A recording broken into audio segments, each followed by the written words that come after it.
Hello WhatsApp guys, welcome to another video and Antarchandra ভাইসে আপনাকে স্বাগতম। চলে আসলাম আজকে ডেইলি ব্লগ 71-এ। আর আমি আজকে ডেইলি ব্লগ 71-এ আমি আপনাদের সঙ্গে যা শেয়ার করতেছি সেটা হচ্ছে যে একটা হাঁসের খামার নিয়ে এই ব্লগটা আজকে করব। আমি অনেক দিন থেকে ব্লগ দিতে পারতেছি না, এই কারণেই যে আমার যেখানে আমি যাচ্ছি ভিডিও কিন্তু বানাইতে পারতেছি বা বানাচ্ছি, বাট এমবি না থাকার কারণে ভিডিওটা আপ দিতে পারতেছি না। আর হাঁসের শব্দ আপনারা হয়তো বা শুনতে পাচ্ছেন। তো আমি এখন যে জায়গাতে রয়েছি, আমি হচ্ছে এখন মোমিনপুরে আছি, মোমিনপুরের একটা গ্রামে আছি।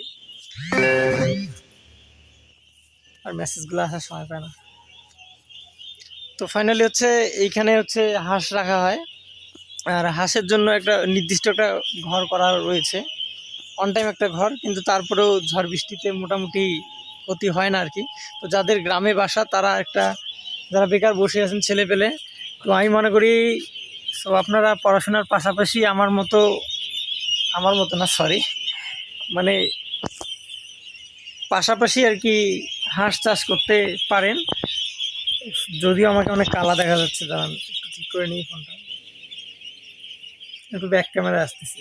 ফাইনালি এটি হচ্ছে ঘর, আর এই ঘরটার মধ্যে হচ্ছে থাকতে হবে, যেহেতু বাঁশঝাড়ের মধ্যে বাসা, মানে খামারটা।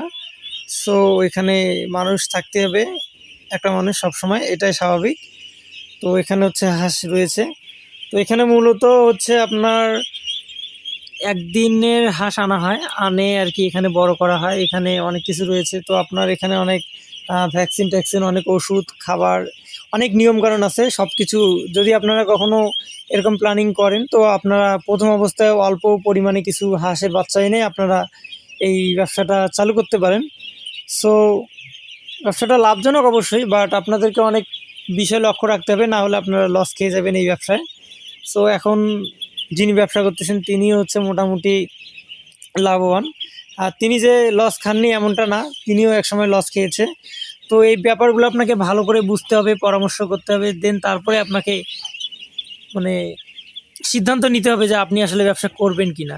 আপনি ইচ্ছা করলে এই হাঁসের বাচ্চাগুলো, একদিনের হাঁসের বাচ্চাগুলো এনে আপনি মনে করেন সাপোজ 28 টাকা অথবা 30 টাকা দরে যদি একটা বাচ্চা আনেন, আপনি 15 দিন পরে সেই বাচ্চাটা আপনি 55 অথবা 60 টাকা বিক্রি করতে পারেন। তো এই 15 দিনে আপনার কত টাকা খরচ হবে, মোটামুটি আপনি অবশ্যই লাভ করতে পারবেন। কত টাকা লাভ করবেন এটা আমি সঠিক বলতে পারতেছি না, তবে আপনারা লাভ করতে পারবেন। সো আজকের ব্লগটা এই পর্যন্তই, আশা করি আপনাদের সবার ভালো লাগবে। আর ভালো লাগলে লাইক কমেন্ট শেয়ার করতে ভুলবেন না। সো দেখা হচ্ছে ডেইলি ব্লগ কালকে।